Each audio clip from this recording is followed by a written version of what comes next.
আমার মনে হয় 99% এগুলো রং, কারণ আমি নিজেই মিডিয়ায় কাজ করি।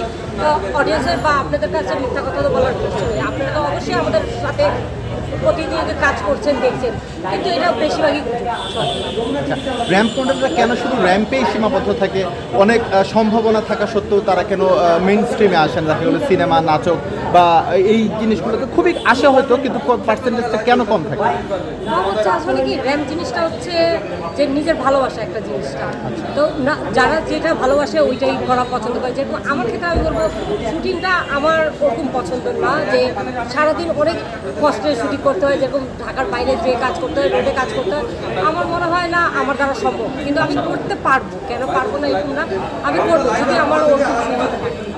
আপনার মতো সুপার মডেলের কাছ থেকে জানতে চাই, একজন র্যাম্প মডেল হতে হলে সবার আগে কোন যোগ্যতাটা প্রয়োজন? হাইট আর লুক? হাইটও দরকার, লুকও দরকার, কোনটা একটা কম হলে হবে না। আর সবার আগে কমিটমেন্টও দরকার, আর হাইটটা তো অবশ্যই দরকার, আর ড্রেস ক্যারির দক্ষতা দরকার, আর কমিটমেন্টটা সবচেয়ে বেশি দরকার। যে কমিটমেন্ট যে আমি কাজটা করবো যে সুন্দরভাবে, সেটা অবশ্যই। আর সুন্দর থাকে, এডুকেটেড তো অবশ্যই, যেটা হাইটটা অনেক সুন্দর থাকতে হবে, ড্রেস ক্যারি করার বিষয়টা থাকতে হবে, হাঁটার একটা লুক থাকতে হবে।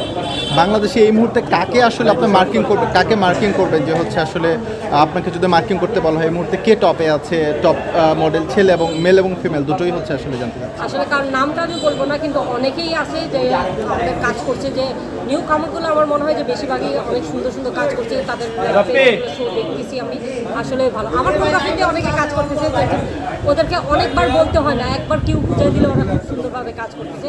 তো সবার জন্য অনেক উইশ অবশ্যই।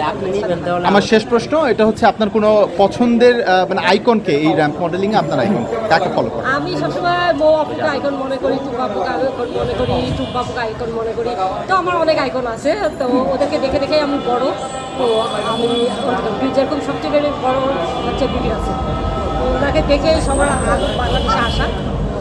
Thank you very much.